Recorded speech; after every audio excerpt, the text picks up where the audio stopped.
It was a rainy Tuesday afternoon when Naomi Pierce's life shifted in a way she never saw coming. The clouds hung low over the city like heavy curtains, releasing torrents that blurred the streets and turned puddles into tiny rivers. She stood under the awning of the small bakery where she worked, hugging her cardigan tightly around her shoulders as the clock ticked closer to closing time. The rain was fierce, yet her gaze locked on the figures across the street. A man soaked from head to toe, holding the hand of a little girl no older than 7. The child clutched a faded stuffed bunny, her oversized hoodie dripping, and her eyes searched the streets with a kind of quiet desperation that tugged at Naomi's heart. The man looked exhausted, carrying a duffel bag that seemed far too light for someone traveling with a child. And that was the moment everything changed. Before we go further, if you believe in kindness, second chances, and the power of helping others when they need it most, please pause for a moment to like, comment, share, and subscribe to Kindness Journal. Your support helps stories like this reach more hearts around the world. Naomi debated with herself as the minutes passed.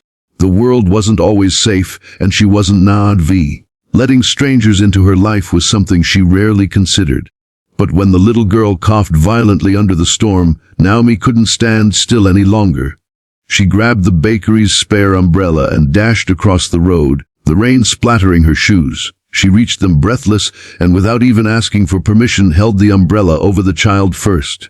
"Come inside," Naomi urged, her voice firm but gentle. She had no idea who they were, what their story was, or if she was making a mistake. But something about the exhaustion in the man's eyes and the frailty of the little girl's shivering shoulders told her this was no ordinary encounter. The man introduced himself as Adrian Hale, his voice low and worn, as if he had spoken through storms before. His daughter's name was Isla, a delicate child with bright eyes, dulled only by hunger and fatigue. They had been traveling since morning, caught in unexpected rain, and their plan to stay at a nearby motel fell apart when their reservation was lost. With nowhere to go and no family in the city, they had been searching for shelter. Naomi didn't think twice. She took them upstairs to her modest apartment above the bakery. It wasn't much, just 2 small rooms with peeling wallpaper and a couch that sagged in the middle. But it was warm and dry, and sometimes kindness mattered more than appearances. Adrian hesitated at first, clearly uncomfortable accepting help, but Isla's quiet whimper as her teeth chattered made him relent. The night unfolded like a scene Naomi would never forget. She reheated leftover soup, gave Isla one of her softest blankets, and found an old pair of pajamas that nearly fit. Adrian, though grateful, remained guarded. His tall frame hunched at the small dining table as he ate with slow, deliberate movements, like someone used to scarcity rather than comfort. But every time he looked at his daughter, his eyes softened in a way that told Naomi all she needed to know about his heart. He was a father who carried the weight of the world, and yet never let it crush his child. Naomi had her own battles. The bakery, once her grandmother's pride, was now barely scraping by.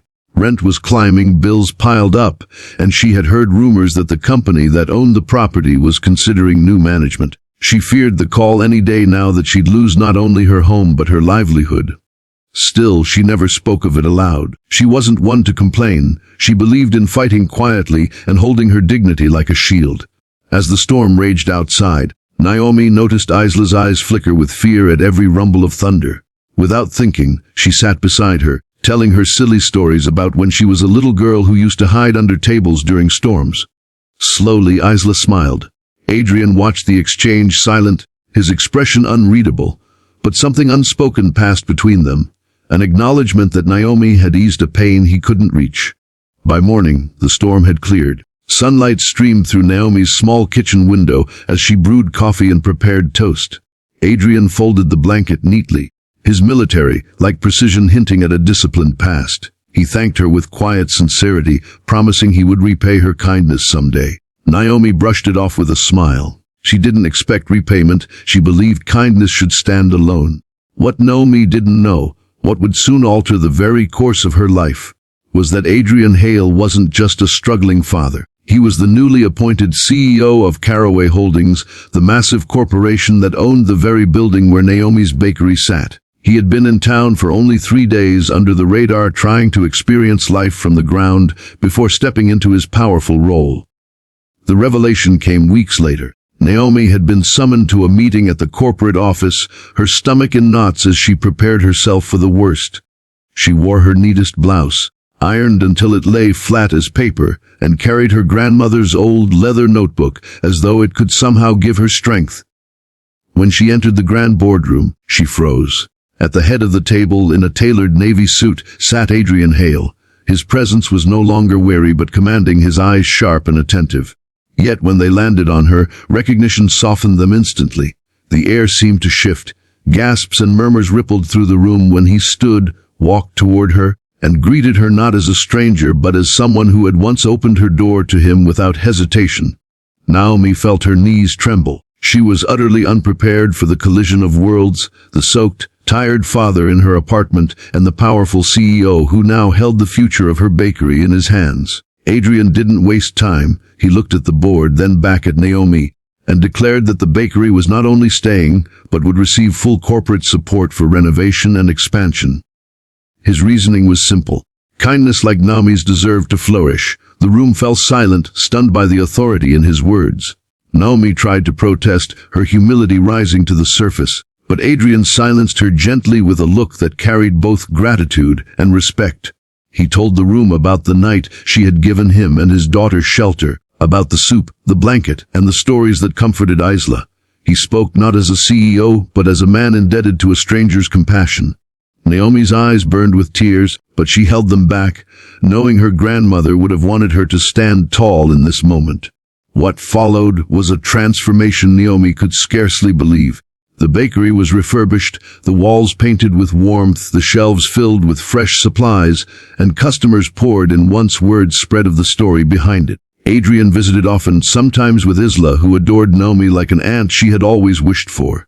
Together, they created a bond not built on money or power but on humanity's simplest gift, kindness given freely. And through it all, Naomi realized something profound. Sometimes life's greatest turning points come not from ambition, not from strategy, but from a single decision to help another human being. She had given without expecting, and in return, she received more than she could have imagined. Not just the survival of her bakery, but a friendship that blossomed into something deeper over time. Adrian, once weighed down by burdens invisible to others, found in Naomi a reminder of the goodness that still existed in the world. The story of Naomi, Adrian, and little Isla spread beyond their community. It became a quiet legend, a reminder that we never truly know who we're helping when we open our doors, and that the smallest acts of kindness can ripple into futures we cannot see. Naomi's bakery, once on the verge of collapse, became a gathering place for stories, laughter, and hope. Customers didn't just come for bread or coffee, they came for the atmosphere of love and humanity that lingered in every corner. And to those of you watching this story unfold, if it touched your heart even a little, please take a moment to like, share, and subscribe to Kindness Journal. It helps us continue to bring you stories that inspire faith in humanity. Before we end, we'd love to hear from you. Would you have let a single father and his daughter into your home on that rainy night? Comment below. We can't wait to read your thoughts. Because at the end of the day, kindness costs nothing, but it can change everything.